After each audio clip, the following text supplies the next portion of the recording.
seems legit. And welcome back to my channel. Today we are doing the Catalina Crossbody bag by Rosa patterns. I like this pattern. I went with embroidery instead of the quilting options that they have, but the pattern has 4 different quilting options for the front to give you different ideas. I have also added these very decorative rivets along this bottom bit just because I thought it really added to the bag. So on the back, we've got a slip pocket. It also has 2 different styles connectors. So you can either connect it here to make it hang more like a side bag, or it's got the side ones so you can have it like a crossbody, or you could even wear it as a bum bag if you wanted to. I only did 1 zip on the top, but the pattern does say 2. And then on the inside, you've got both a slip pocket with a zipper pocket in the wall. And then on the other side, we've got card slots and then another slip pocket behind it. So it's got quite a lot of pockets. It does have binding, but don't be scared. Don't be scared of binding. Binding's fabulous. It just makes everything go a bit quicker, if you ask me. But yeah, so this is the bag, and it also comes with the strap, which is in 3/4 inch. So you'll need 3/4 inch of hardware, but you can make a 1 inch strap if you don't have the 3/4 inch. You can just alter that, that's fine. So if you want to see how to make this, please stay tuned. Righty. Oh, sorry, I've got the sneezes. So if I start sneezing crazy, just ignore me. I've got all my hardware in here. I actually got it prepared before the video, and I'm going to be using black tape with the bronze zipper teeth. My needle size is 18, and I'm using an M40 thread, which equivalents to Tex 70. So let's start with our long strap, because that will get rid of this piece and a bunch of the hardware out of the bowl as well.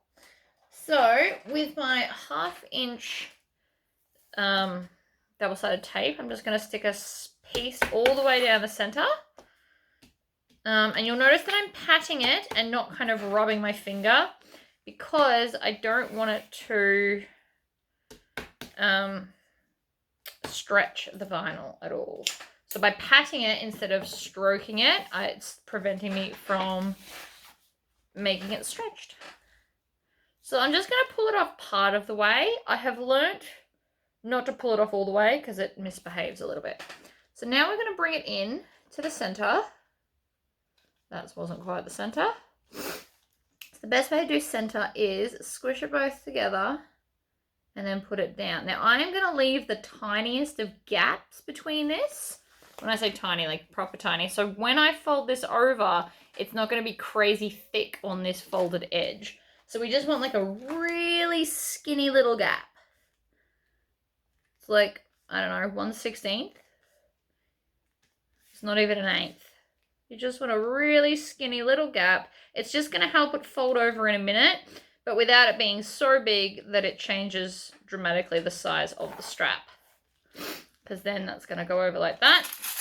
And you can even do it as you go so that it can't undo, which might be a good idea. You just want to really make sure that that edge is lined up.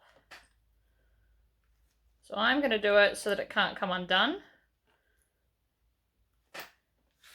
Then I'm going to pull this down a bit more, do a little bit more of the strap.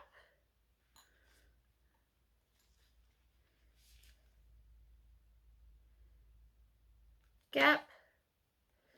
And you can work back towards it. You don't have to go the same way. Ugh, I think I'm having an allergies moment. Just ignore my sniffing. I was fine for the last video.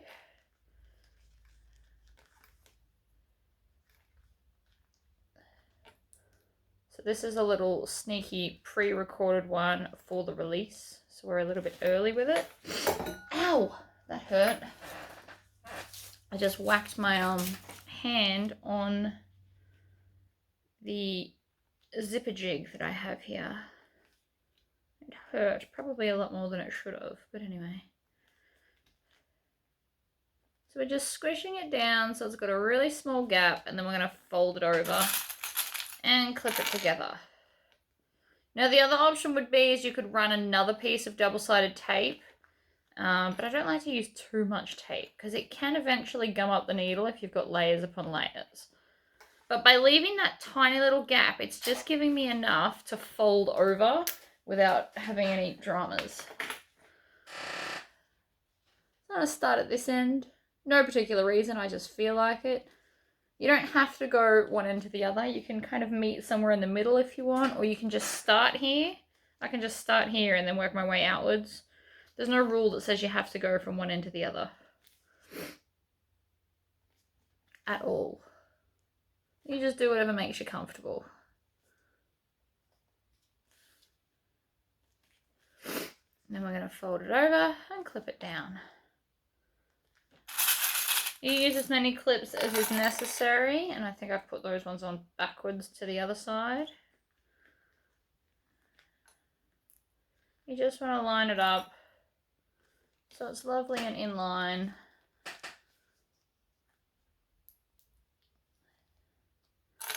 Like this.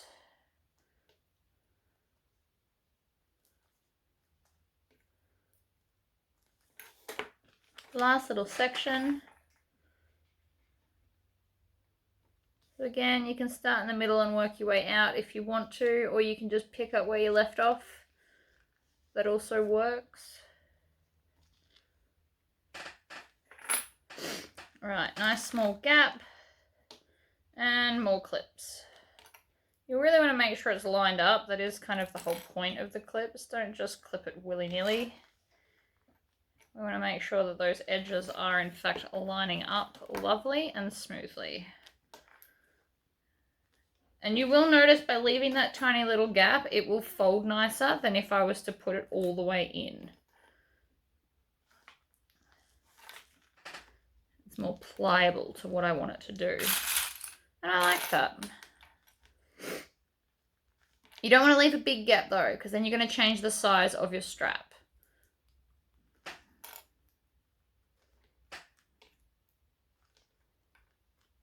Okay, so now that that's all done, we want to sew it on the folded open edge first. And this is going to hold it all down. I'm going to go up to a size 4 stitch length because I want it to look really cool. So we're going to go 3 stitches, which is 2 stitches, it's 3 holes. And then I'm going to go back into the first hole. And I'm going to stitch 1/8 of an inch from this edge.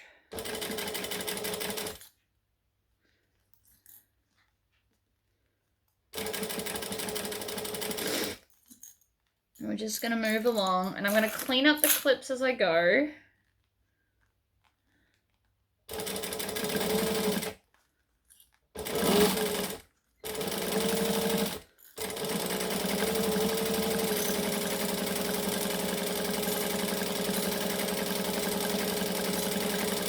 Slow and steady wins the race, but I am going to stop because the clips got too much and they get in my way.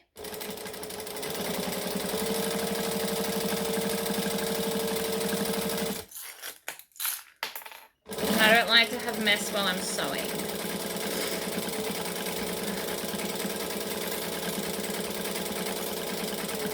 Alright, and then we're going to backstitch.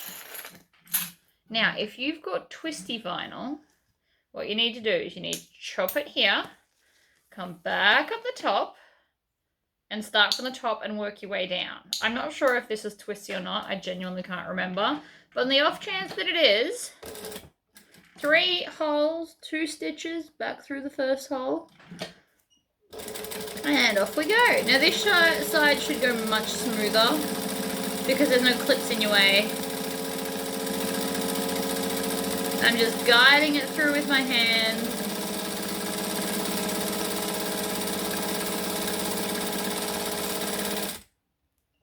Thought that stopped stitching then. I thought I ran out of thread, like bobbin thread. Alright, we're going to get to the end, we're going to backstitch. Just a couple, nothing major. Now, our strap looks fabulous. So, I'm going to take my strap adjuster first, and we're going to pop this on. Now, you can stitch it down, or you can rivet it down. I'm thinking I might stitch this one, because I riveted the last one I did. And I like to switch it up. So, I'm going to go stitch, 2 stitches or 3 holes back to the first one, in, Then I'm going to come zigzag. Actually, no, I might go, do I want to go to zigzag? I think I will. So I'm going to zigzag down on the diagonal and then go across the bottom, needle down. And then I'm going to trim all those tails so that they don't get knotted in the next thing I'm about to do. And then we're going to go back up. And then I'm going to lift it and go back through those holes and stitch again to lock it in. That is now on. That is very secure. It's not going anywhere. Now I'm going to grab my swivel clips. These are all 20 mil on this bag. So I want to lay it so that there's no kinks. I want to lay it so it's smooth like this, and then feed that onto there, like so, where there's no kinks. You don't want any twists in it, so you lay it against each other. Then I'm going to go up one side, like this, down the other side, like that. I'm going to pull a little bit more through, like that, and then grab this and pop it on. And then again, we can do the cool stitch thing, because, I don't know, I feel like it. You can also put rivets, and you can pull this through even further and then do 2 rivets if you wanted to have that hardware look. I'm just going to go with the stitch for no real reason other than I want to. Back through the first hole. Keep those tails out of the way. Another reason you might want to use rivets is because your machine can't handle this much, like this many layers of vinyl. That's fine. Everybody says you have to do it this way.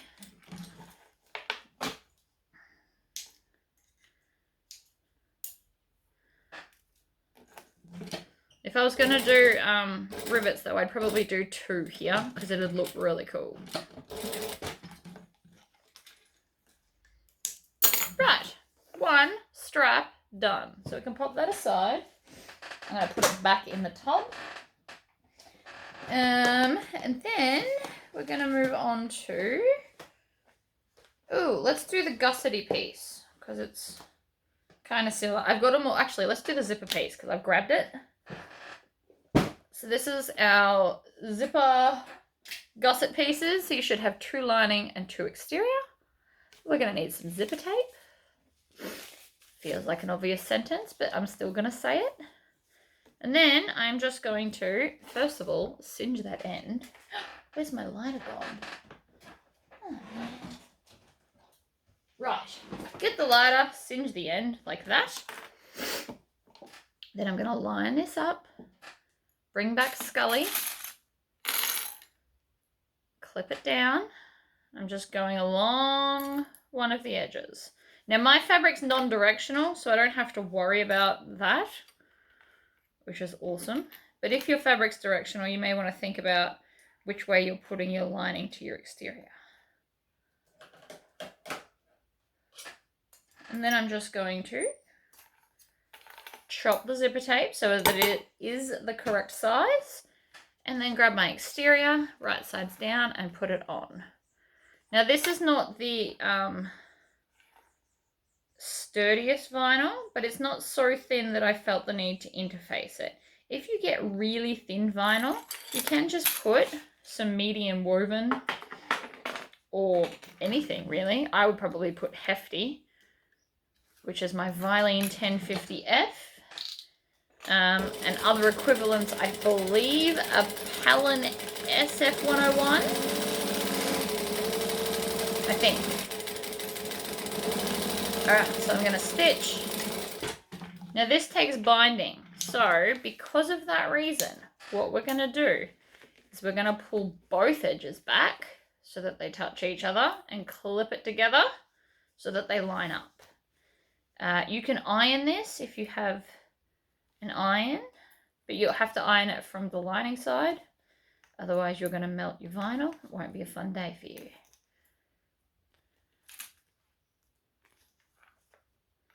Alright, so now that they're clipped together, I am going to top stitch with a size 4 stitch length. I'm going to do 2 forward, 2 back, and then stitch down that edge. And I'm just using my hands to pull the vinyl away from the zipper so that we're getting it nice and flush. So now I've got these beautiful stitches straight down there. And everything's together. Now, because we are doing binding, if you want to, you can also come along this edge here and stitch them together while you've already got them together. It's going to save a step later.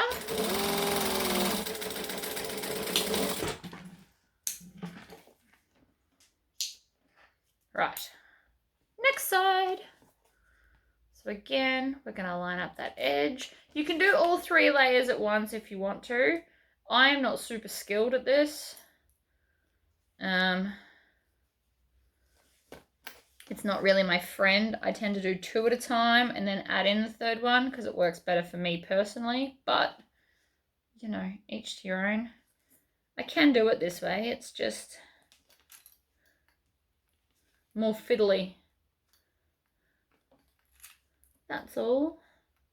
Alright, so let's go back to our joining stitch length. I'm going to start here. We're going to stitch. We're going to back stitch. This side I'm going to show you a quicker way to do it all. Now that you understand what we're doing. So I've got to here. I'm going to go up to my full stitch length. I am going to pull back both of these. And I am just going to hold them in place while I top stitch. So we're still going to back stitch even though I didn't chop it. Now this way will take a little bit longer to sew because you'll kind of have to line it all up and then stitch the section. Line it up, stitch the section. Line it up, stitch the section. But then once you get to here, we can just sew all the layers together within the seam allowance. So I'm doing a 1/8 of an inch seam allowance here. And then I'm just going to get back to the start and back stitch. Now, yes, I've done the short edges. It doesn't matter that I haven't done it on the other side. They're not big enough to separate when I'm sewing it anyway, so I'm really not that worried. So I'm going to take a Smooth Criminal zipper pull because that's what I chose today.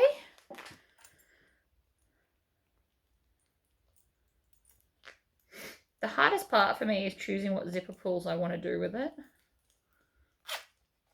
Okay, I'm just going to put it in the middle so it's out of the way like that. And then I'm going to pop that to the side and grab the gusset pieces.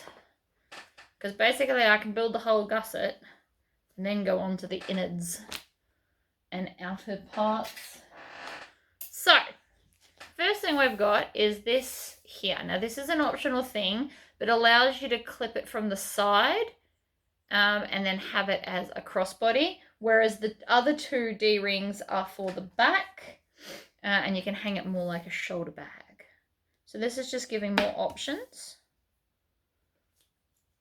And that is why I made the strap removable. A way to save hardware if you've picked the way you want it to go. Like if you definitely only ever want to carry it like this as a crossbody, you could use rectangle rings instead of D-rings and then permanently attach the strap. Obviously, you do that at the end rather than the start like I did. So I am currently just pinching these to the center and pushing them down.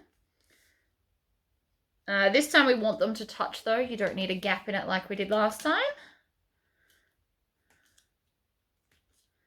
Just squishing them down. If you made this thinner, you could then, what could you do? If you made it thinner, you could use smaller D-rings. Just depends on what size D-rings you want to use. You could use bigger ones. I'm thinking we might put a bunch of rivets through this to look really cool. It's just occurred to me now. Now what I'm going to do is I'm going to rub this on the edge of the table. And what that does is it helps to really crease that edge. And it actually makes it straighter. I know that seems crazy, but because it's now got its crease, it's going to sit straighter and flatter. Right. 2 D-rings. Check. So I'm going to feed them through. I'm going to measure down, fold them over, and clip them in place with 2 clips. Even though it's tiny, I still like to use 2 clips. Then we're going to do the same to the other edge. On, measure. This was not a very good ruler that I purchased. To be fair, it was a cheap one, but it started to kind of come apart already, which is very disappointing. And then this is going to sit. I'm actually going to turn it under a little bit more. I didn't read how much to turn it under, but I'm going to turn it under that much, just so that it won't be right in the way when I attach this to that. Going to do the same to this end. I'm just going to move it down an extra little bit. So when I lay it down on here, it's going to work out so that it's close to the edge, but not so close that I stitch it. Can you see how there's a bit of a gap now? So when I pull that back, I'll be able to stitch there, but this will still sit nice and high. Now, for laziness sake, I'm going to get some skinny 6mm double-sided tape, put it down the center, which is on that crease, and theoretically, this is skinny enough that you won't stitch it, so it doesn't matter about the whole gumming up of the needle. It's just an extra layer. Now, if you want to really position this well, I'm just going to put a crease in the vinyl, and that will be gone in a second, because this is the point where we're going to put the strap on. So now I can just line it up a bit easier because I can see the centerfold. It's not the best crease I've ever done, and you probably can't see it because it's dark, but I can now see exactly where that crease is, which means I'm going to get this exactly in the middle, like that. So let's top stitch it, since we're already on a top stitching thing. Instead of starting at the top, I am going to start just randomly right here. I am going to just stitch down, needle down, pivot across, needle down, come down.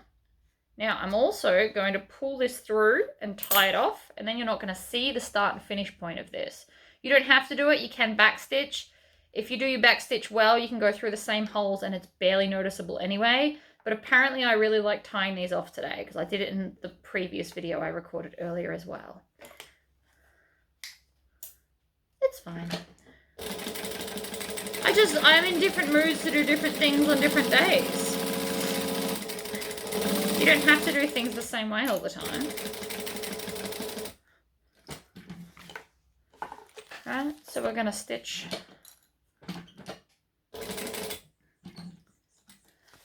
I really think this is going to look cool with rivets on it. They are nothing but decorative. Alright, so then when I get back to the start, I'm going to go through that first hole and then pull it out and leave a tail like this. Flip it over and tie this one off as well. So if you pull on this, it'll show you a loop, and then I just put my snips in and pull that through, and now it's perfect and you can't see anything. But again, you don't have to do it this way. You can just backstitch it. It'll be fine. Nobody's going to be looking at the stitching anyway. I'm about to put a whole bunch of rivets on to make it fancy, because I feel like being fancy today. So, first thing we're going to want is a ruler. I want to see how many inches are between point A and point B. So let's do it this way. There. Okay, so I haven't got a full inch amount, which is disappointing. So what I'm going to do instead, and I have to do this later anyway, so I may as well do it now. I'm going to fold this in half, mark the center points on both halves, line it up. That is now my center point, because I'm going to need it later, so that's fine. So I'm going to take a ruler, and I'm going to mark the center. Now, how far apart do I want these? I'm thinking 2 inches. 1, And that looks fabulous. And then I'm going to put another one right there. And I'm going to do the same in the opposite direction. So I'm not putting heaps. I have spread them out quite a bit, but it's still going to look very cool.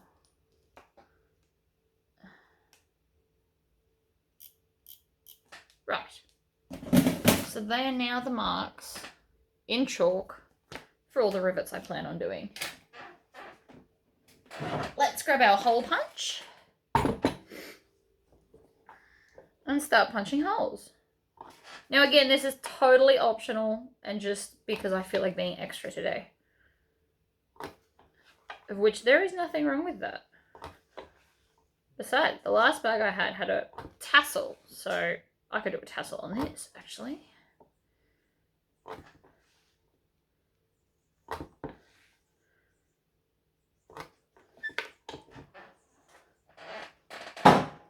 Right. Lots of holes. I can now actually rub off the chalk before I start putting things in the holes. It'll be easier to rub off now than later. It's not working with my hands. It tend to be what I do is I just do this over my leg, which is why I always wear tracky pants because they're always filthy afterwards of all the chalk I put on them, but it's fine. Alright, so then I'm just going to grab my trays of rivets. I have the caps and posts separated for most colours. Not all, and that is because I've run out of these containers. I need to better sort out my stuff. So I'm just going to push the posts through the holes. You can go front to back or back to front. Because these are double capped rivets, it doesn't matter what the back looks like, so I can just push them through. See how it's just going to look cool? Just going to give a feature. Another thing you could do to make this a feature is make this a different colour. That'd be cool too.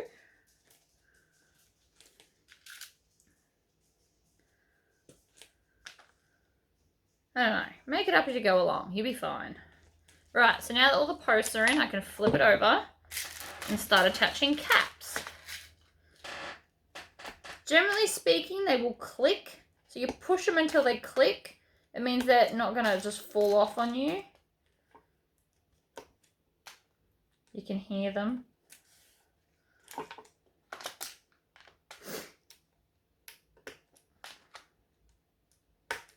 Click. Click. That one didn't click, but I did push it down enough. And then I always like to do them from the top. Line it up, squish it down. Line it up, squish it down. Now again, not 100% necessary, but does look very cool. And I just, you know. Oh, okay. So what I just did there, and I'm going to show you how I fix it. See how I squished it wrong? I didn't line it up under there properly. That was because I was rushing. Before I take it out, I'm just going to push the other ones down in case I do it to another one. It just means that I didn't line this up properly. That one's not lined up properly either. What are you doing?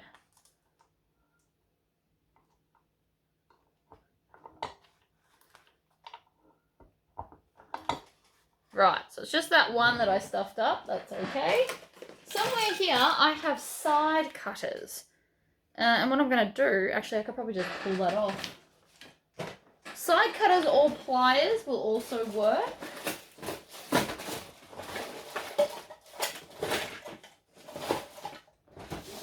I don't know why I was rushing. I'm not even in a rush. Let me find my pliers and I'll be right back. Got them. So these ones are like jewelry side cutters. It's to cut wire and stuff. Basically what we want to do is I can probably just peel this off. But if they don't peel off, you want to get down to the post and just snip it. You can also cut into this and then peel it away if it's in your way.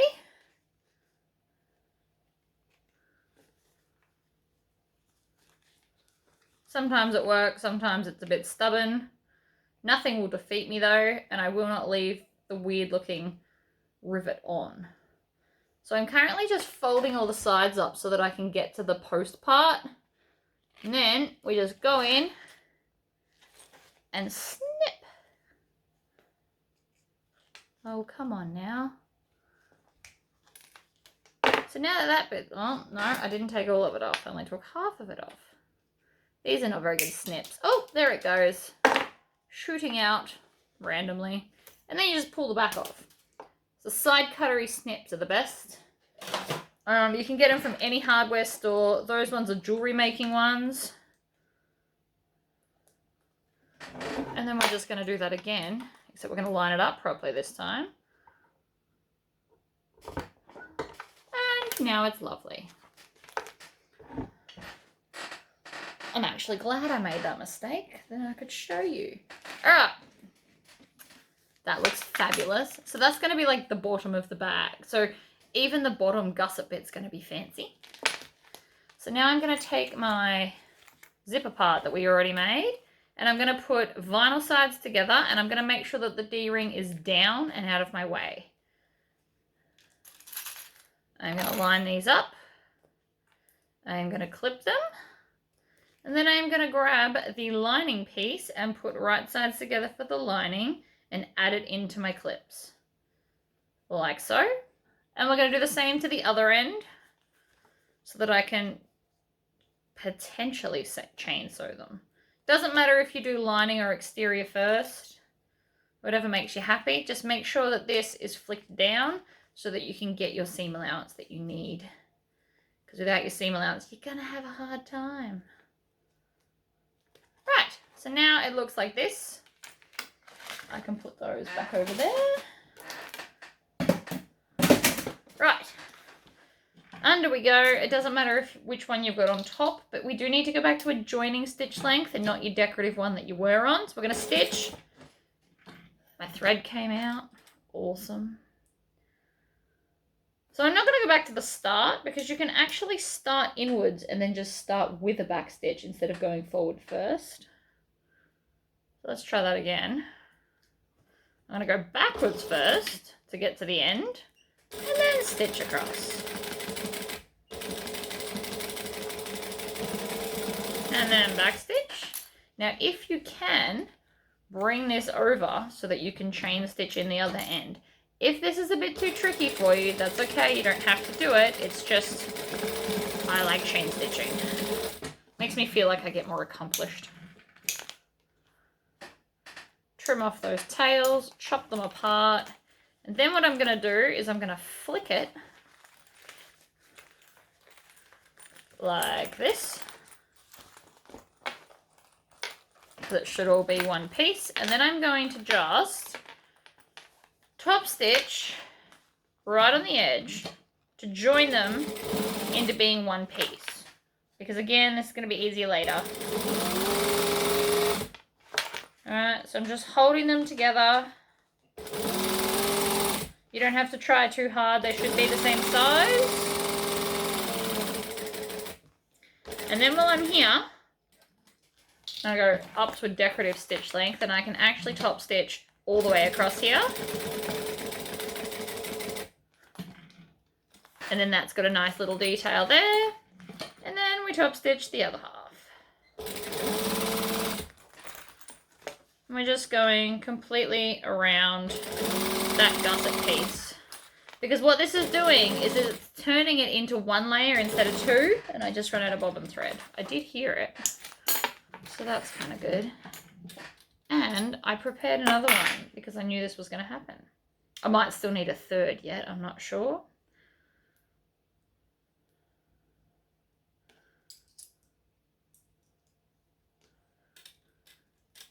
But this is starting to look very cute. So I'm just going to go back to where I was. Just go again. I'm not worried about back stitching because this is just like a temporary hold until I deal with it later. So, to here. And then we're going to top stitch over this as well. Just because it looks pretty. It will also help it to sit flatter, if I'm honest. Now just come back to the where you fell off before and trim off those tails so they're not annoying you while we're trying to do binding. So now it should just be one piece all the way around. We should have no issues.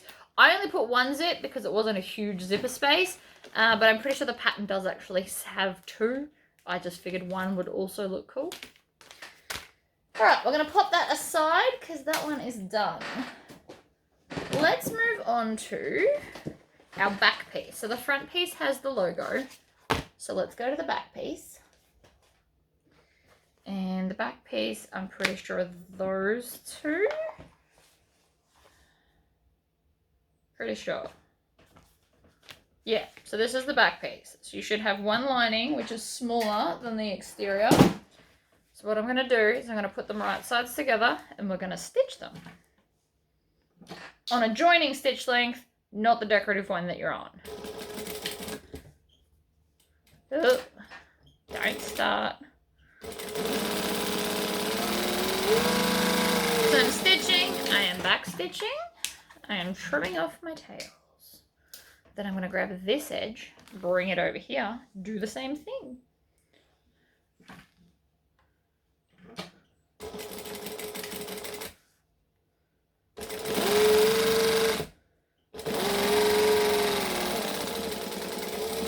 Back stitch, always back stitch.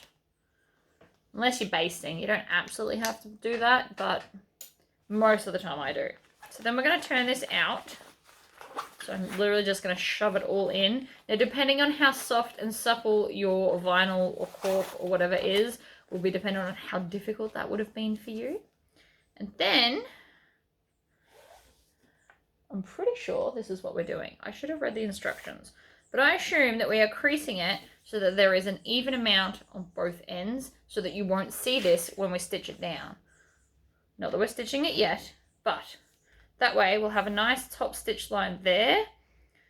And it'll be like a faux layer. And then at the bottom, if I did it all the way to the edge like this, you're more likely to be able to see that. So you could do it that way and then have more of a tuck at the top, like this. So all the way on the edge there, big tuck at the top, or you can bring it up a little bit and have a little bit here and a little bit there. And then that way when you stitch at the bottom, you really, really will not see the lining. So that's what I'm going to do. Because the pattern gives you options. I'm going to go back up to a decorative stitch length, and this will be the top edge that I'm stitching right now. So I'm making sure that it is even, because that is the most important part. And I'm top stitching along that top edge. And then I'm going to back stitch. And so now I've made, that's how it looks. And I still get that faux kind of binded look. It just means that at the bottom, when I attach it, which is not yet, you won't see anything, and it's still beautiful and fabulous. I'm not sure if that's what the pattern says. I really should read it. All right, so now we need our strap connectors, which are these ones. So these are for the other D-rings that we have in our bowl. So I'm going to flip them over. I'm going to put some double-sided tape down the center. I'm going to just join them on together like that. Trim. And then chop it in half like that. That way I have less chops to do. Works out a little bit quicker to do it that way. Not a lot, but if you've got a lot of strap connectors on a bag, it does work out way quicker. All right, so again, I'm going to bend them into the center, pushing them down as I go.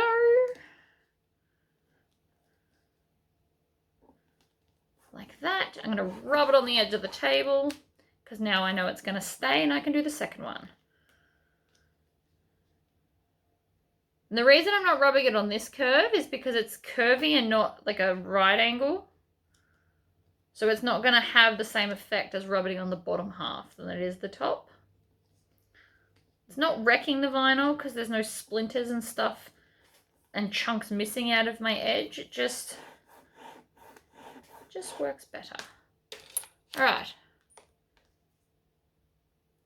D-ring, measure, flip, clip, 2 under clips, 1 on each side for good measure. Also again, so it can't pivot out of the way. So you want the flat edge on the half where the join is so that we don't see it.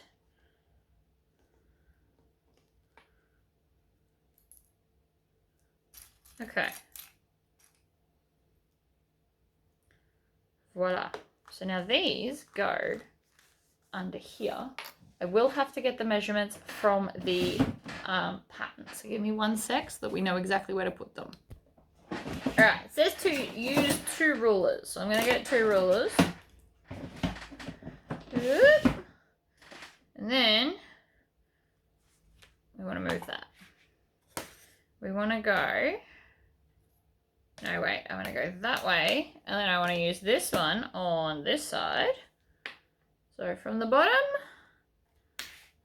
and then from the side, and that is where that's going to go. So again, more double-sided tape because it's going to hold it in place. I'm going to use my 1/4 inch so I am less likely to stitch through it. It's good to have 2 sizes of double-sided tape, by the way. This works out gloriously well. So we're going to go there, line it up, smooth it out, push it down, make sure it's actually set, and then we're going to jump to the other side. Do the same thing. Whoa, nearly knocked my scissors. So there.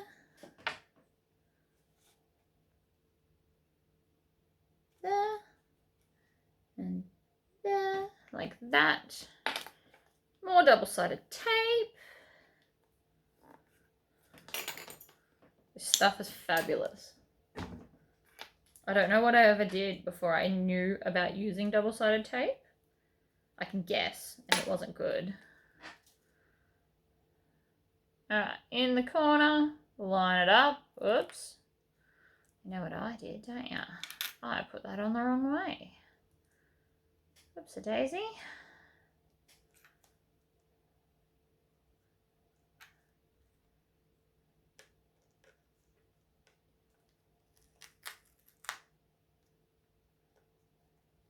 Alright, there we go. Smooth it down. Then I can put the rulers away. And I'm going to start with the one where I already took off my things.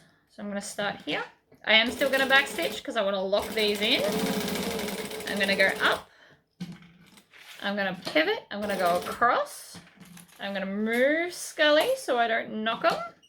And then I'm going to come down. And then I'm going to backstitch. They look like they're just floating. Don't worry about that. Then we're going to come and do the other side. So we're going to start here, up. We can take the clips off now.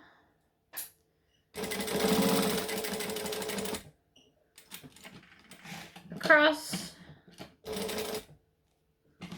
Down. And backstitch. And I've also just noticed my machine's being naughty. So we're going to fix it and I'm going to show you what happened. So over here, it just decided not to stitch a few stitches, which I think is very rude.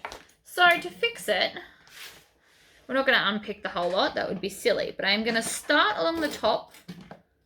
I'm going to go back through that first hole. And then I'm going to go back through that corner hole to make sure it doesn't do it again. And then we're going to go 1, 2, and then backstitch. And then oh, it did it again.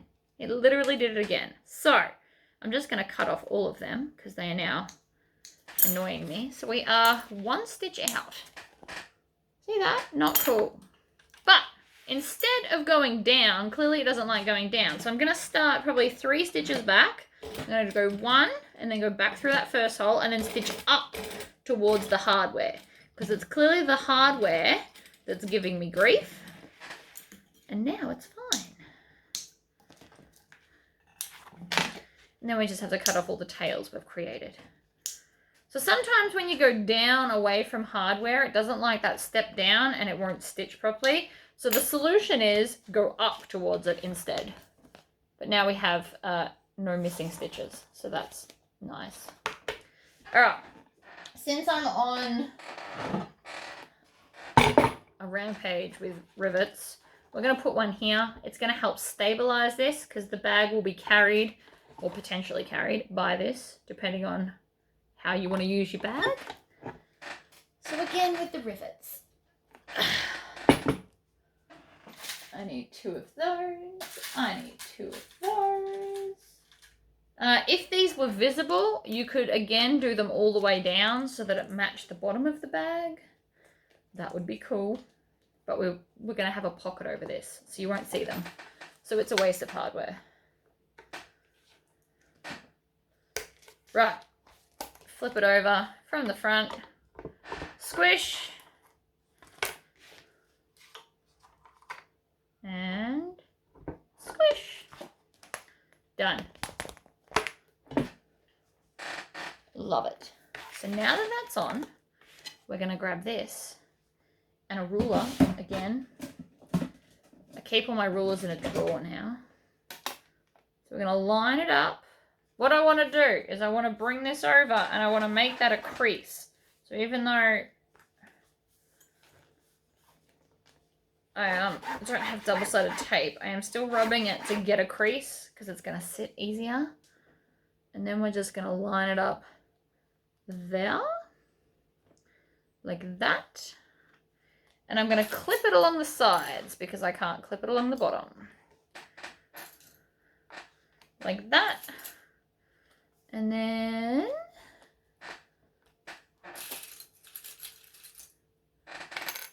like that.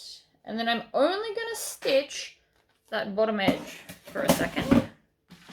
I'm still on my decorative top stitching thing. I'm going to back stitch when I get to the start.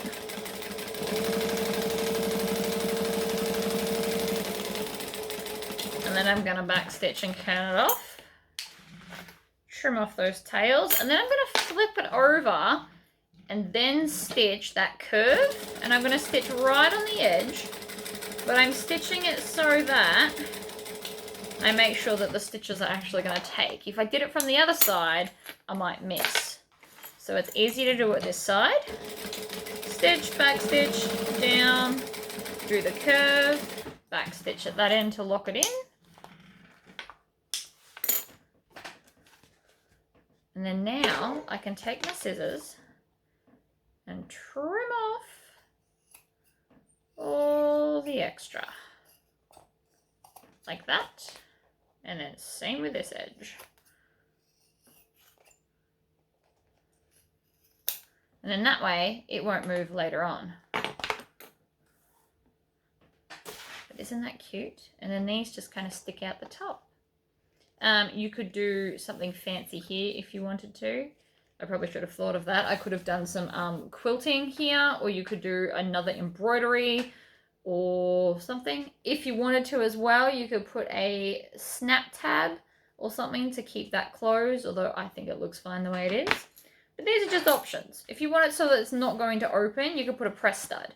And the press stud, or snap fastener, whatever you call it, well then if you put your phone in there, it's not going to just fall out because there's something to stop it. So that is an option. But that's the back done. So that's our front and our back. We've done our front, which we did nothing to, by the way. Unless you did some cool quilting. So if you don't have like an embroidery or a HTV, you might want to put some fancy quilting lines. The pattern has, I think, 4 different styles. Teaches you how to do, or you can just make one up. Tends to be what I always do. So we should now have our gusset and our exterior done. It is now just up to the lining. And these ones I'm going to grab the instructions for. So we should have 4 of these cool edges. You need to cut 2 reverse, but my fabric's non-directional, so I just cut 4 in any which direction I felt like it. This one is the, I think that one's the zipper pocket. You should have a big bit, and this is going to be your card slots. And then I've got some other bits here, which are the rest of the card slots. And then that's all. Excellent. All right, let me get organized, and then we will go on to the next part. Gave myself a quick rundown of what we're doing, but I'd actually read the pattern for this. So we should have 6 pieces to make this. You should have a large rectangle and then your 2 smaller ones. These are your zippered pockets, and you'll have a piece of vinyl. So we set this vinyl aside, and you're going to need 2 of those. So we're going to start with the biggest piece, and we're going to split our zip in half, and preferably not throw it on the floor. So then what I'm going to do is I'm going to stitch this along this edge here, And I'm going to do it within the seam allowance because this is not the final thing. So we're going to stitch this here. And just for the sake of I don't want to lose my zipper piece, we are going to stitch the other side to the other end. Now I'm doing this slightly different in order to the pattern, but that's okay. Right? You need to have faith in what I'm doing. It is slightly different, but I promise we're going to get to the same results. So then I'm going to take this piece and add it up here. Now again, once you've made this bag once, you can actually just do all of this in one stitch instead of two. But I want to really kind of explain what's going on here. And then we're going to take this piece and put it on this edge.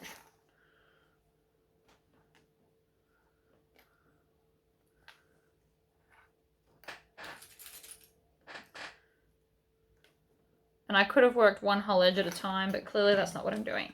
So now we're going to do the full proper seam allowance. So the edge of my foot is now up against the zipper teeth, giving me the seam allowance I need. Then I'm going to bring around this other side. I'm going to chain stitch it because it reaches. They don't always reach. And then once you've done a few stitches, you just chop it off and it relieves all the pressure that was building up around it. We're going to stitch to there and back. Now, on the shorter edge, so the short one, which is this one, we're going to fold it all the way over and top stitch the whole thing. Oh, did I put this the wrong way? No, I didn't. No, we're fine.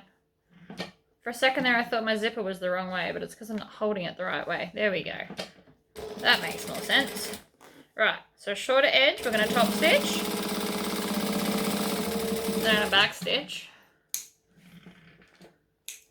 And then what I'm going to do is I'm going to join with my zipper pull this back up before I do any more top stitching.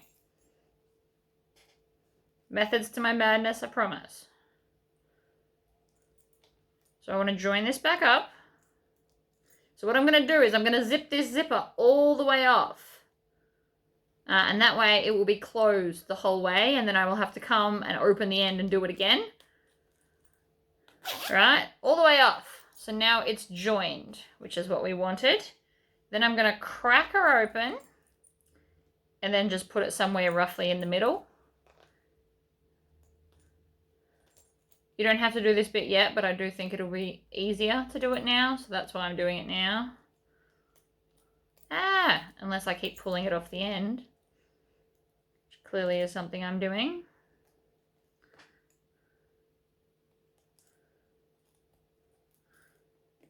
Okay, zipper is now on.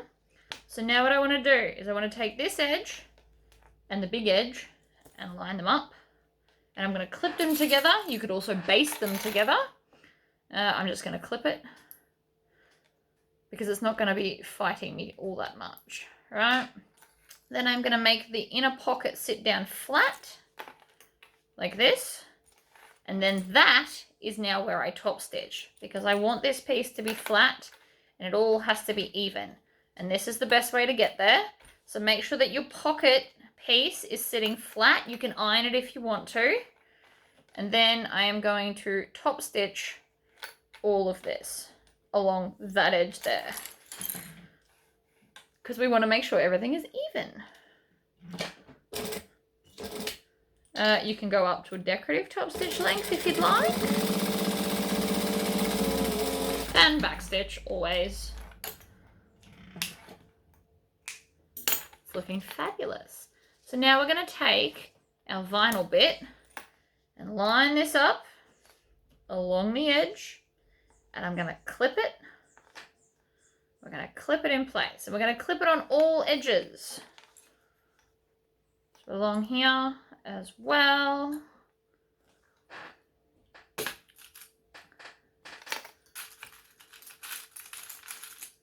Now you can baste it now, or because I'm using so many clips, we can just add the next bits in.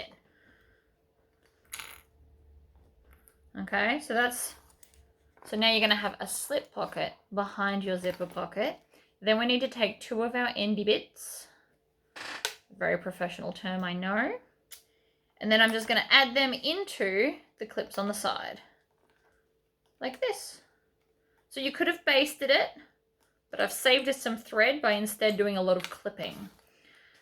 So again, right sides together.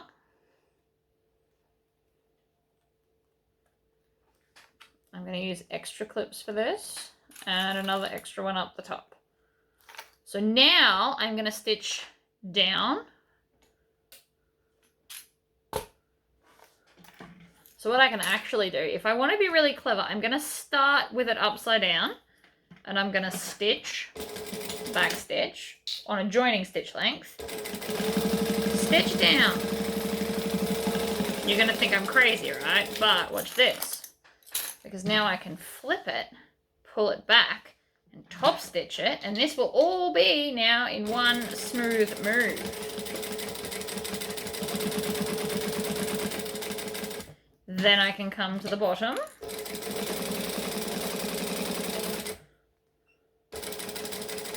What I'm actually going to do here is I'm going to run off the edge so that I can lift this up, bring it round, and then go back to a joining stitch length and stitch the last little bit. You can back stitch there if you need to. This is just so it's one continuous thing and I have less chopping to do. Pull it back, top stitch length, and then down. Voila! Did the whole thing in one flow. You don't have to do it that way. You could just stitch each side, pull it back, and then top stitch all 3 bits. That would also work, but I just, you know, that's fun. So we've got a slip pocket.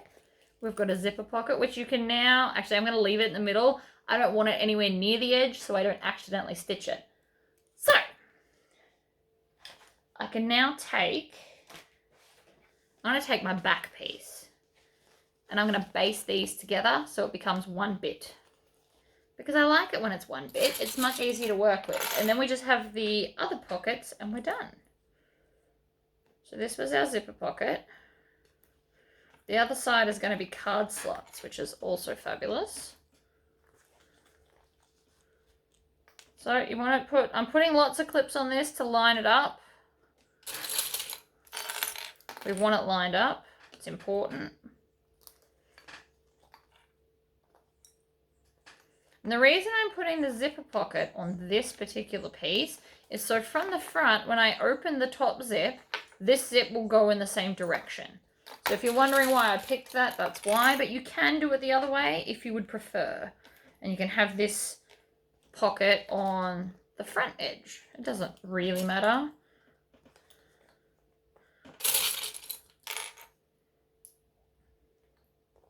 There's no right or wrong way to this. You can flip them and switch them however you like. So now that it's all one piece, within the seam allowance, so basically I'm going to top stitch it at 1/8 of an inch because I want to be nice and close to the edge, but I want them to all be one piece. And this is how I'm going to achieve that. Because once it's one piece, it's much easier to work with while we're binding. The more pieces you have to try and keep still, the more tricky it becomes. So with binding, always join all the bits.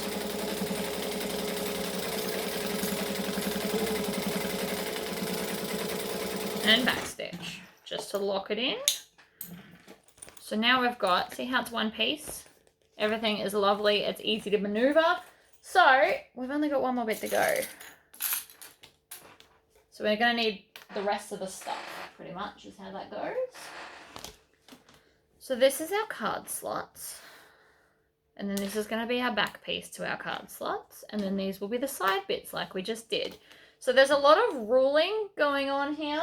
I'm going to have to do this off camera because it's got measurements on it.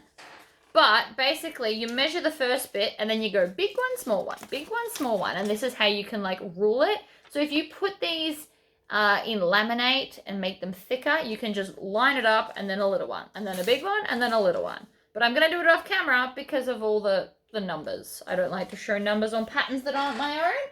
So I am going to go and rule these lines, and I'm going to iron it off camera as well. And then we can come back and do those bits. All right, I just wanted to show real quick how I actually got these creases, because you draw them all on the back and then you're going to find you're not going to be able to see it. So what I did was, for the ones when they had to fold back, was I took a piece of comic board card, lined it up on the line, and then folded this back and ironed it down without steam. You can do the steam at the end, but if you do the steam beforehand and you're using an erasable marker like I did, you will get rid of them all. So that's how I did all of the backwards ones. I just lined it up on the line that I drew and then ironed it that way. So that's just a random bit of knowledge for you. So now what I'm going to do is all of the overfolds like this, I'm going to top stitch them so that they look pretty and they stay still. I have not done interfacing on this. I very rarely interface my card slots. I don't like them interfaced. That's my personal preference. But if you are doing the interfacing, it does have to be thinner than the edge so that it's not too thick. So they have thought of that in the pattern. So then the next over one, I'm going to take and I'm going to stitch. And I'm still back stitching because I can't help myself. I don't want them to come out. Next one. So I'm going to come down to this one. This is also going to help us when we line them all up in a minute. If this edge can't move, it's going to make it easier.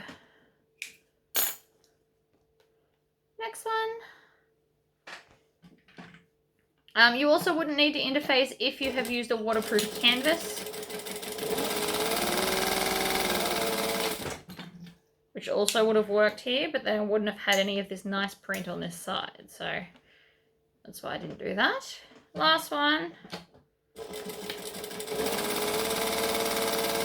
And backstitch. That's in a nice decorative stitch length. So that's lovely. So the idea is that the two ends are going to join and then everything else slots inside of it. So there's our top edge. Fabulous. Then I'm going to grab the next one and bring it up to the fold. And then to just kind of help, grab a clip it on each side. That way it can't move when I grab the next one and bring it up. And then another clip.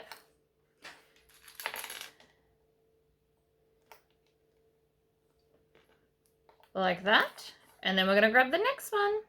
Now they should all be lining up lovely. If for whatever reason that they are not, go and iron them all again. Would be my life advice to you. And then the last one. And I did this before as well. I have accidentally clipped the back because it folds up with it. I did this before. I should have been more conscious. Right. Bring that down. Now I've got to flip it over and fix it all again. Right. But make sure that that bit doesn't get stuck because it's very clearly a thing. We want to make sure that these are all straight, which is why we were clipping them.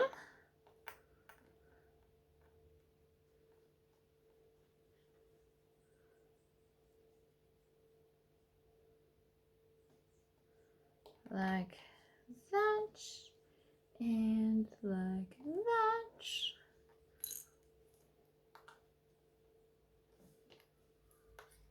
Clipping, clipping, clipping. So now that they're all in line,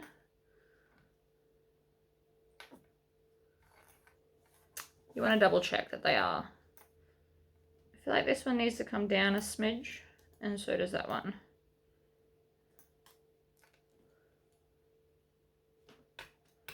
There we go. Right, so the first thing I'm going to do is I'm going to go from bottom to top and stitch the sides within the seam allowance.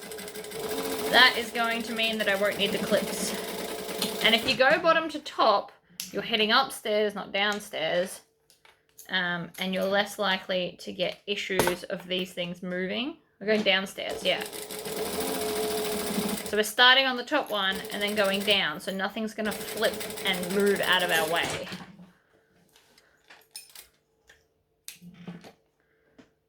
All right, now we need a ruler and an erasable marker.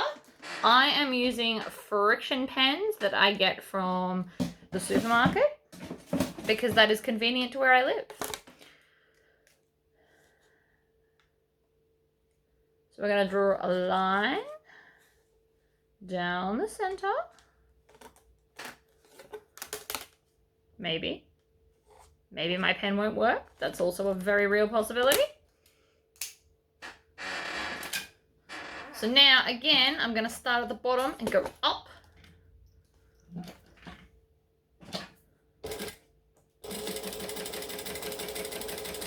Sorry about that. You fell out of the camera holder onto the floor. But we went bottom to top. I also need to trim off the excess because I clearly cut mine a little bit too big by like a smidgen. I did know that when I did it. It was fine. So I'm just going to level that up because that's important.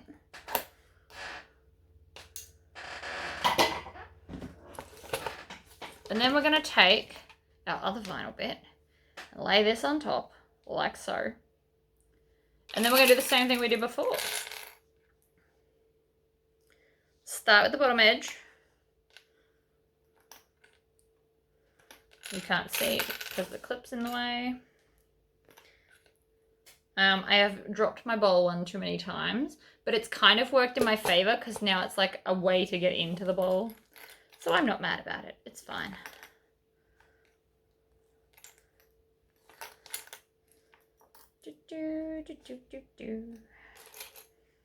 Alright, and then we're going to take these, which are our last two remaining lining pieces. And again, they don't have any direction, so I really don't need to worry about it, which is awesome.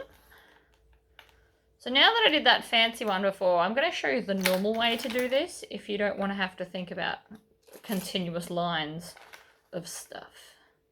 Because I was just being a little bit excessive there, and that's okay.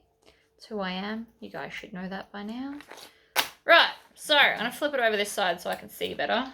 There's a lot of stuff going on the other side, so we're going to stitch. Oh, I turned my machine off. I don't know why I did that.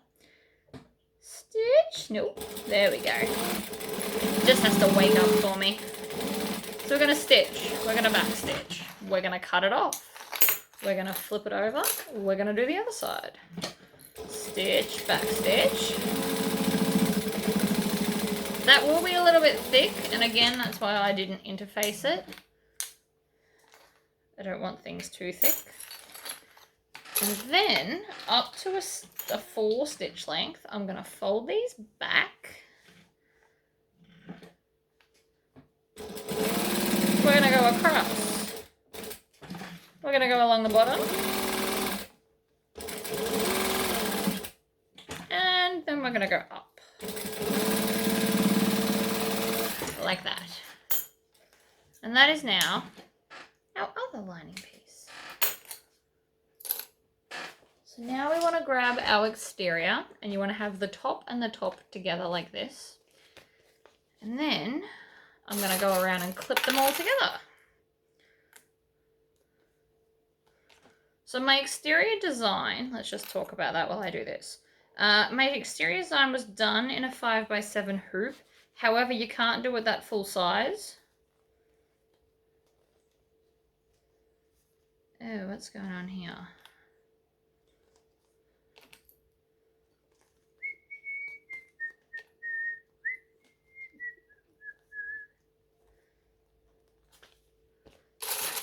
Right, so I can see what I've done wrong. I used the wrong seam allowance for that other bit. I did think it was a little bit much. But that's okay, because it's all still within the seam allowance. So I'm going to show you this problem and how to fix this too.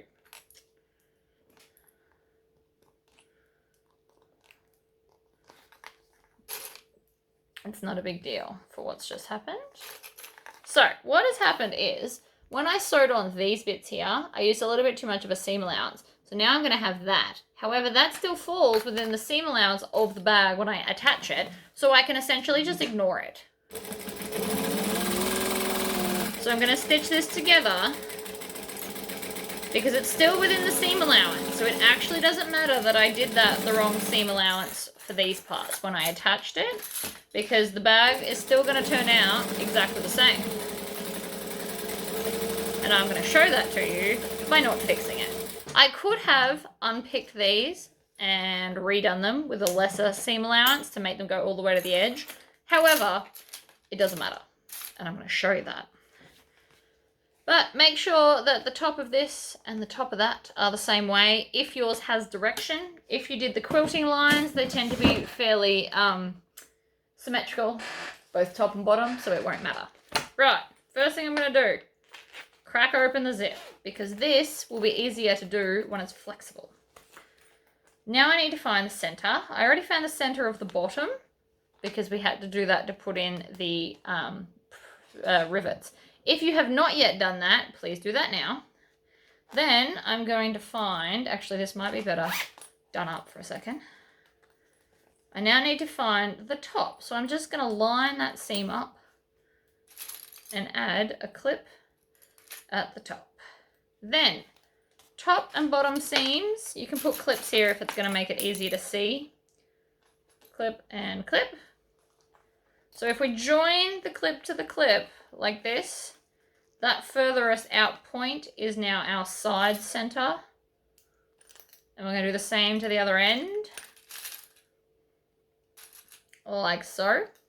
So they are now our 4 points on there. Now we have to do the 4 points on here.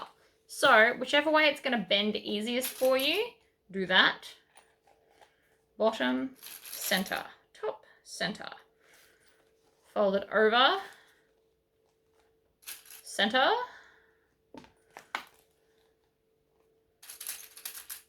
center.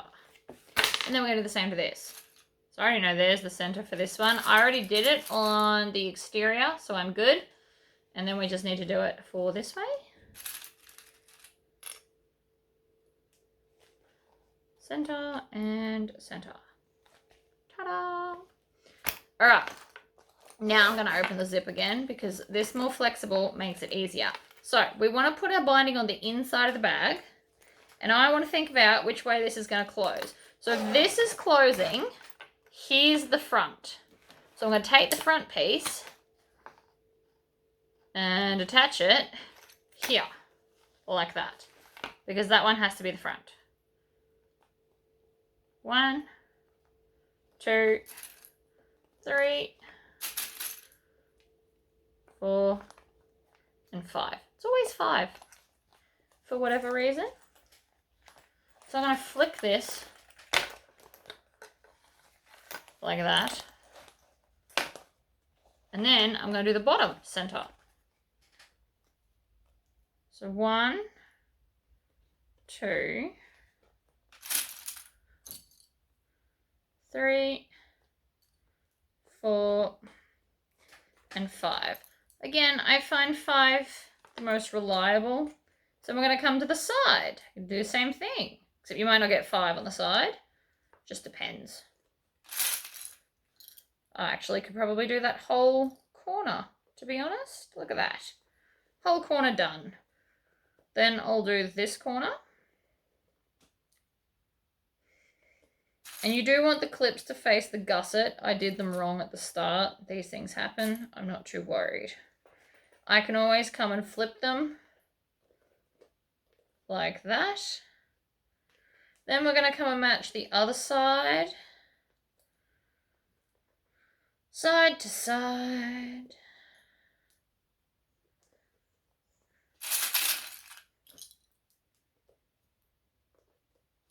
You always put more clips on a curve because you want it to stay in place. And that is now clipped. So now what I want to do is I want to sew it at its seam allowance. Go back to a joining stitch length because I was not on one.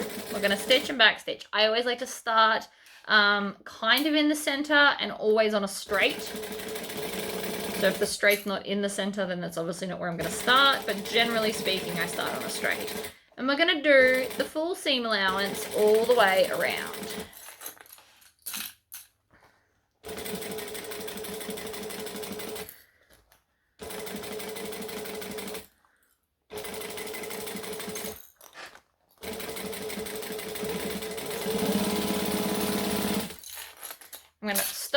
clean up all my clips.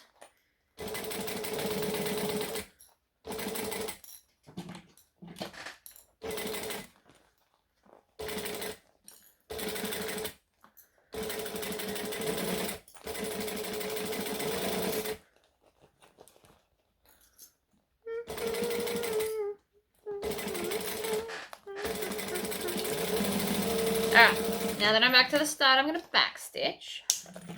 And then you want to flip it over. Now, even though I missed the edge, my seam allowance still covers everything. So it's fine. Essentially, I can just ignore it. I know that sounds bad, but some mistakes you don't have to fix, they fix themselves. This is one of them. So, I am using a bright green because I wanted to. And this is going to be, so I'm just using a polyester binding as opposed to a fabric. I could use the same fabric and bind it. I could bind it in a fabric green, but this is going to be quicker. So what I want to do is I'm actually going to trim my entire seam allowance down just a smidgeny bit.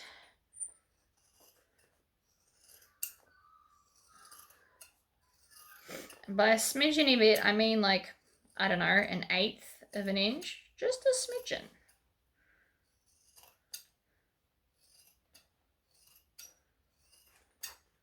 Because of the binding I'm using and the fact that it's so thick, I do just want to slightly trim it down.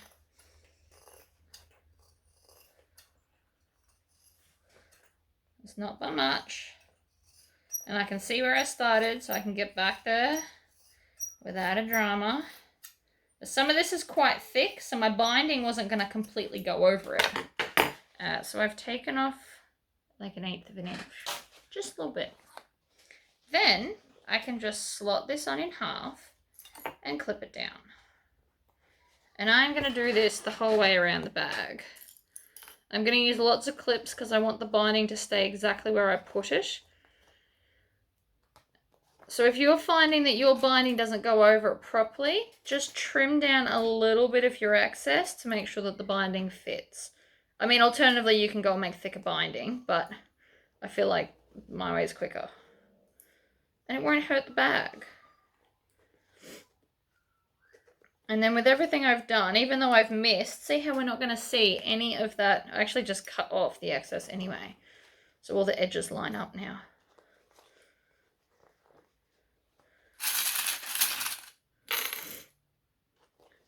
On it goes.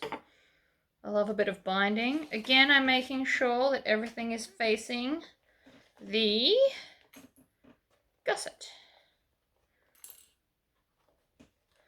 Now you can get attachments, and one day soon, I promise, I'm going to pull the attachment out and do a sewing candy on the attachment.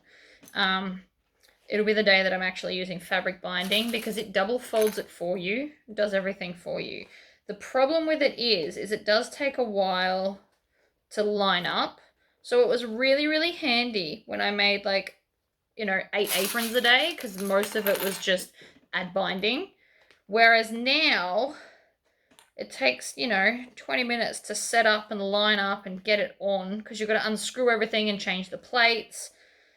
It's a lot, but if you did production sewing where you left the binding, like if you made 20 of these or 10 of these and then had to bind them all, putting the binding attachment on would save you time in the long run if you're doing multiples.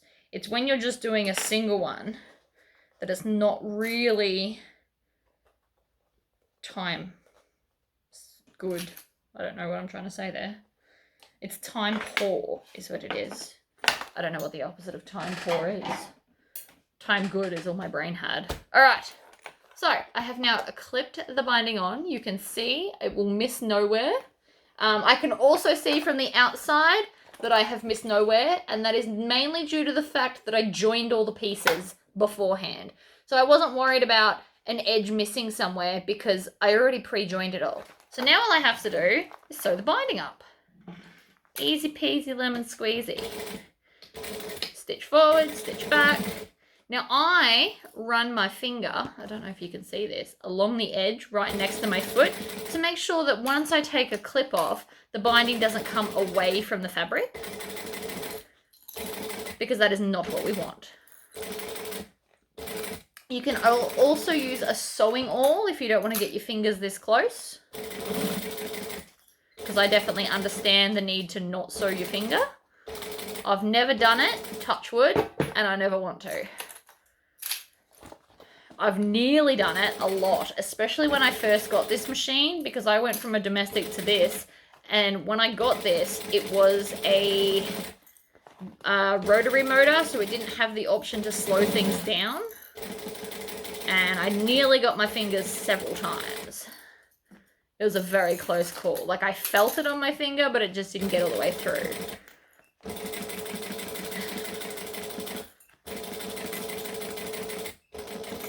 Oh, I just ran out of bobbin thread. To be fair, I only got 3 stitches in, so that was pretty good. Kind of annoying, though. I was really on a roll there. All right, I'm going to hit pause. I'm going to redo a bobbin, and then we'll finish up. Right, our bobbin is all full again. So, I know better than to backstitch with a new bobbin, so I'm going to do 3 stitches, go back into the first hole, and then go again.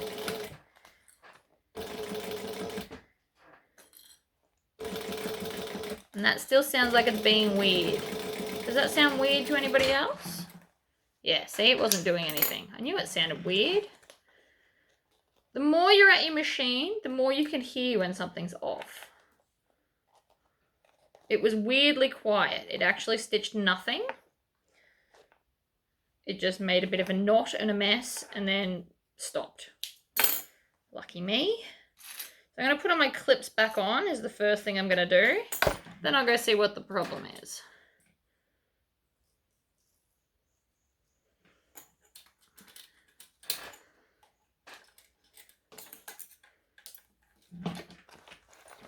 I think I've made it a little bit too full, and that's why it's misbehaving.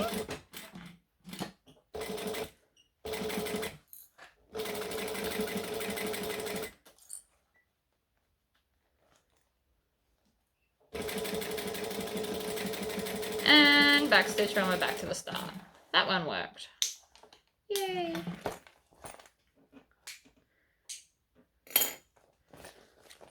Half done. 1 half to go. This is looking very cute though.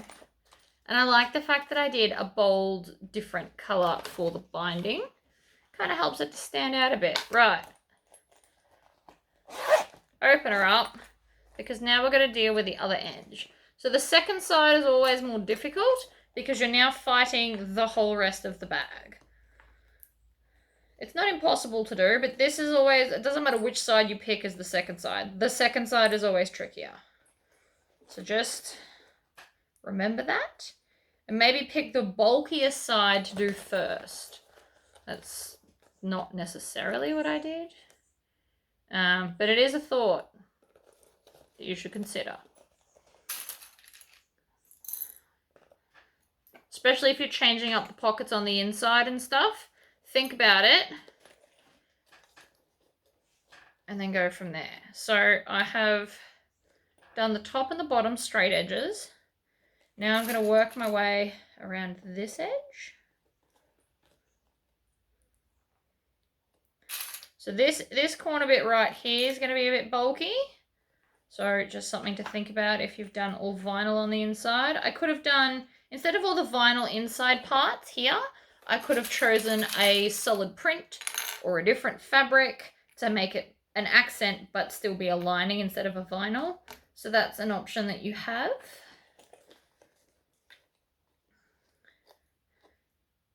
Generally speaking, the first time I make something, I do what the pattern says, and then from then on I can make it up as I go. Sometimes that's still not the case. Like, I'll always switch a zipper pocket for a Tory zipper pocket because the size is just, I already have it, so it just works. Very rarely does a Tory pocket not fit. All right, so we've clipped the second half exactly the same way we did the first.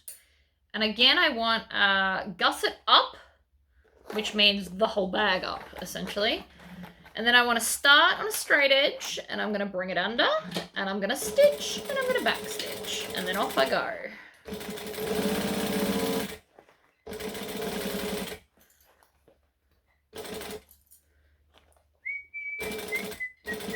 have a song in my head from my childhood. And I don't know where it's come from today, but it's just here. It's a song called Spaghetti Bolognese by an Aussie kids songs person, Peter Coombs. I don't know where it came from. It's not like I listen to it ever. And it's not like I'm thinking about spaghetti bolognese. So I really don't know.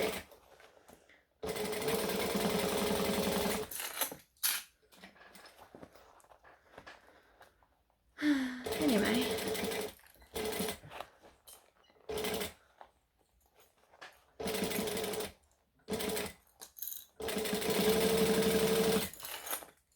I've only got 4 more clips to go. I'm just making sure that everything's out of my way as I'm stitching. And go back to the start and backstitch. Excellent. So now I'm going to check inside the bag to make sure I didn't miss anywhere. Not that I think that I did, but every time I don't check, I've missed somewhere. It's like a thing.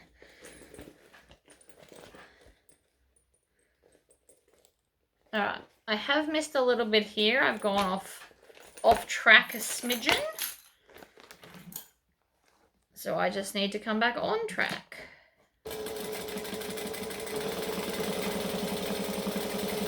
There we go. And the reason I can tell I went off track a little bit is because of that back pocket and the way we attached it. If I can tell I went off track because the gap between the pocket and the sewing went on an angle. And you'll notice things like that. Alright, I am happy, ultimately. So now I'm going to do that same thing where I'm just going to trim some of this down because it's bulky and thick. So even though I did the right seam allowance, the thicker it is, the harder... Oh, these need an oiling. Can you hear that squeaking? It's horrible. Now the reason I'm using these and not my zigzag scissors is because this is very thick and I'm going to get through it quicker with the knife edge scissors.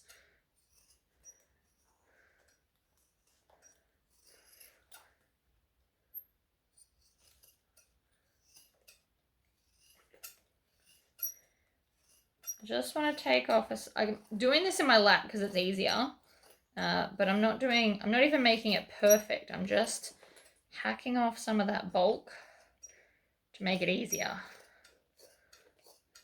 Okay. Voila. I now have a very sore hand because it was quite thick.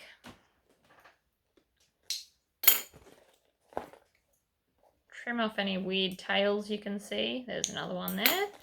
And then I'm going to do the same thing again. So I'm going to take this. Now this has got, you can see where halfway is, which is awesome.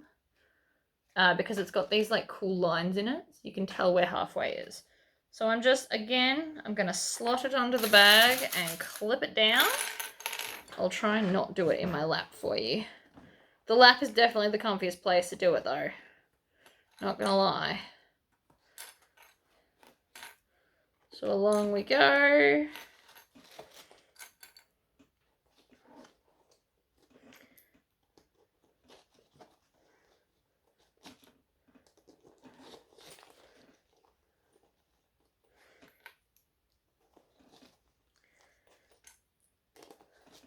If you're having trouble slotting your binding over, go and iron it in half first.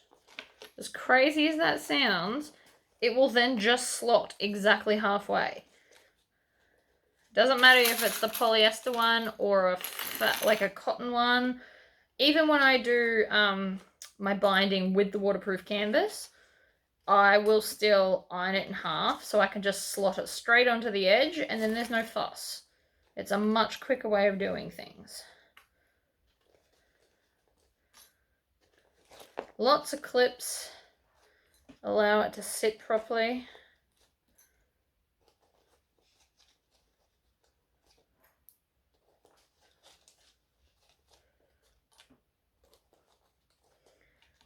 I can hear my puppy dog. He sounds like he's up to no good.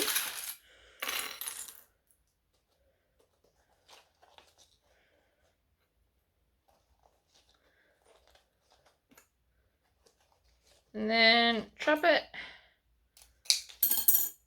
melt it. Always melt with the blue part of the flame. Because if you've watched me, if I ever do it with the not blue part, it lights on fire and then I burn myself putting out said fire. Not to mention it discolors your stuff if you do it not in the blue flame. Okay, lots of clips, but it's done. How fabulous is that going to look? I'm a bit excited. I don't mind binding. The first few times I did it, I was terrible because like everything, it takes practice. So don't be disheartened if the first time you do it, it just doesn't work out for you, because that's the case with most people. So I'm just going to do it in sections and then take off one clip at a time and hold my finger up against it so everything stays where it's supposed to. And then stop. Whoops. There you go. Drop some clips.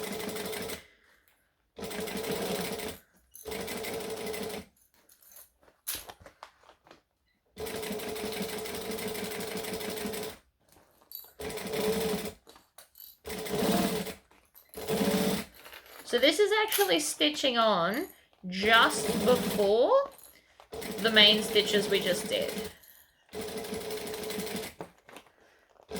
So this is technically attaching itself to the seam allowance and not the actual bag, which is good.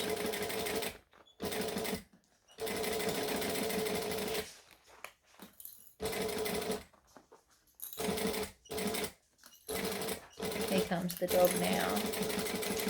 And we're back to the start, so we backstitch. I'm going to trim. Then I'm going to flip it over just to make sure I got everywhere, which I did. And so we are done, ladies and gentlemen. So now you can just turn the bag through. Now this is going to need some serious Tory squishing, I imagine, to get this to sit really nicely. But binding does help, especially curves, to sit nice. See that? That looks fabulous. So this has got on it, I didn't do foam on this one. I did stabilizer on the wall because it would also hold the stitching quite nicely. So instead of foam, I did use stabilizer. If you wanted a more padded bag, or if you're doing those cool patterns, then you'll want to do that. But how cute is that? And then you can either attach your strap to here or to the back here, so it sits more like a shoulder side bag, or you can clip it here and here and have it like a crossbody one, where you actually have it sitting like that. And then it's got the cool decoration on the bottom. So can't forget all the little bits. Now this will need a nice good Tory squish, but all in all, I think that came out wicked. You could also add piping to this. If you like piping, I should have done piping. It just didn't occur to me when I was cutting it out this morning. But this would look really cool with like green piping to match this right around there. That would look fabulous. But yes, all in all, I'm really quite happy with how that came out. And then the strap. You can change the size of your strap if you prefer thicker straps. But because of the size of the bag, I do like the 3/4 inch strap, or 20 mil, whichever way you want to look at that. But yeah, we're all done. So thank you for joining me, and I'll see you in the next video. Bye!